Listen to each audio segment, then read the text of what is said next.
நம்ம வந்து முறுக்கு எப்படி செய்கிறாங்கன்னு பார்க்க தான் வந்தோம். தம்பி பார்த்துக்கிட்டே இருக்கியாப்பா, மாவை உருட்டுப்பா அப்படின்னு சொன்னாங்க. நம்மளும் களத்தில் இறங்கிட்டோம். நம்ம தான் உருட்டுறதுல வல்லவனாச்சு. இப்போ பாருங்கள் இந்த மாவு நம்ம எப்படி ஷைனிங்காக பிணைஞ்சிருக்கோன்னு. அவங்க பொய் சொல்கிறாங்க மக்களே. ஆக்சுவலாக அந்த மாவை நான் உசுரை கொடுத்து உருட்டுனது நான். இவங்க வந்து சொல்கிறாங்க, நம்பாதீங்க சரிங்களா. மக்களை வச்சுக்கோங்க, மாவு இந்த மாதிரி ஷைனிங்காக உருட்டணும். உருட்டுறது இல்லாட்டி நம்ம சேனலில் உருட்டுவது எப்படின்ட்டு ஒரு வீடியோ வருது, நம்ம சேனலில் பாருங்கள். நம்ம உருட்டுறதுல நான் ஸ்பெஷலிஸ்ட்டு.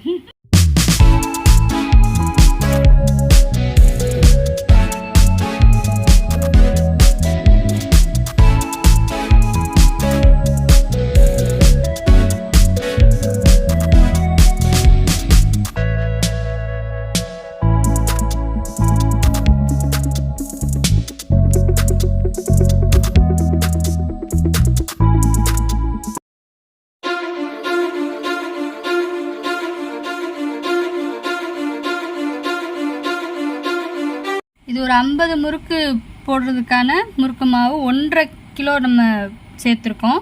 2 டீஸ்பூன் உப்பு, 1 டீஸ்பூனு கரிஞ்சீரகம் சேர்த்துருக்கோம். இதில் ஒரு 50 கிராம் பொட்டுக்கடலை நம்ம அரைச்சி இதில் நம்ம சேர்க்க போகிறோம். இது எதுக்காக சேர்க்குறோன்னா, முறுக்கு நம்ம சாப்பிடும்போது நல்லா வாசனையாகவும் இருக்கும், நல்லா கிறிஸ்பினஸ் கொடுக்கும், நல்லா டேஸ்ட்டாக இருக்கும்.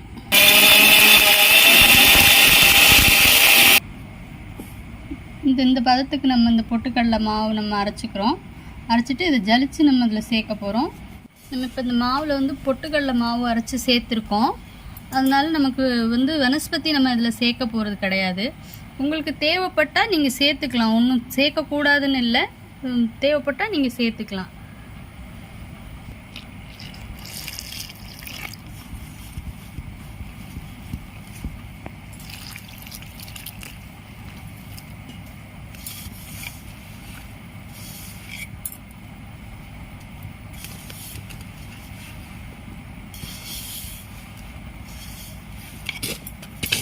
ஷைனிங்காக பிணையணும். சப்பாத்திக்கு எப்படி நம்ம இதுவாக பிணையிறோமோ அந்த மாதிரி ஷைனிங்காக மாவு ஷைனிங் ஆகணும். எவ்வளோக்கு நம்ம நல்லா பிணையிறோமோ அவ்வளோக்கு முறுக்கு ஷைனிங்காக நல்லா இதுவாக இருக்குமா, ஓட்சியாக வரும். நம்ம வந்து முறுக்கு எப்படி செய்கிறாங்கன்னு பார்க்க தான் வந்தோம். தம்பி பார்த்துக்கிட்டே இருக்கியாப்பா, மாவை உருட்டுப்பா அப்படின்னு சொன்னாங்க. நம்மளும் களத்தில் இறங்கிட்டோம். நம்ம தான் உருட்டுறதுல வல்லவனாச்சு. அதான் உருட்டிக்கிட்டு இருக்கேன். மாவை உருட்டி முடித்தோன்னே முறுக்கு போட ரெடி ஆயிடலாம். ஓகேவா?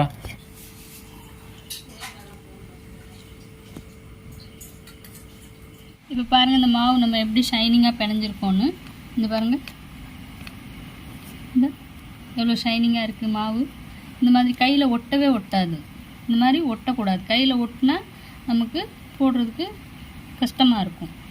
இது வந்து ஷைனிங்காக இருந்தால் தான் நமக்கு முறுக்கு உரலில் நம்ம புளியும் போது அந்த விழுகாது. ஈஸியாக நம்ம ரொம்ப ஜல்தியாக போட்டு முடிச்சிடலாம். அது ஷைனிங்காக இருக்கும்போது முறுக்கும் பார்க்குறதுக்கு ஷைனிங் கொடுக்கும். பார்க்கையில் அது முறுக்கு வெந்து எடுத்த பிறகு கூட முறுக்கில் ஷைனிங் தெரியும் நல்லா. அவங்க பொய் சொல்கிறாங்க மக்களே. ஆக்சுவலாக அந்த மாவை நான் உசுரை கொடுத்து உருட்டுனது நான். இவங்க வந்து சொல்கிறாங்க, நம்பாதீங்க சரிங்களா. ஆனால் நீங்கள் வந்து கணக்கில் வச்சுக்கோங்க, மாவு இந்த மாதிரி ஷைனிங்காக உருட்டணும். உருட்டுறது இல்லாட்டி நம்ம சேனலில் உருட்டுவது எப்படின்ட்டு ஒரு வீடியோ வருது, நம்ம சேனலில் பாருங்கள். நம்ம உருட்டுறதுல நான் ஸ்பெஷலிஸ்ட்டு.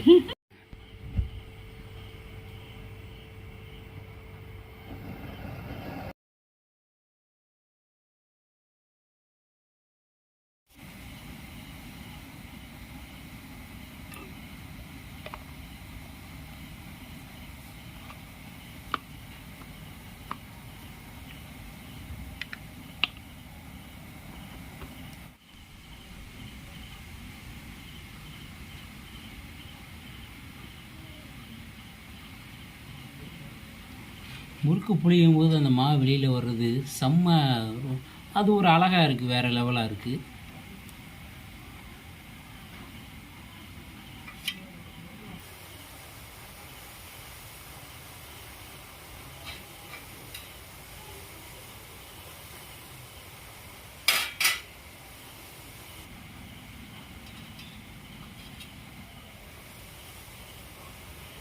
வந்து நம்ம புழிஞ்சு போட்டுட்டு ஒரு 2 நிமிஷத்துக்கு பிறகு நம்ம அந்த முறுக்கை அப்படியே பரட்டி விடணும். இல்லைன்னா ஒரு பக்கம் மட்டும் செவந்து போயிடும், முறுக்கு வெந்துடும்.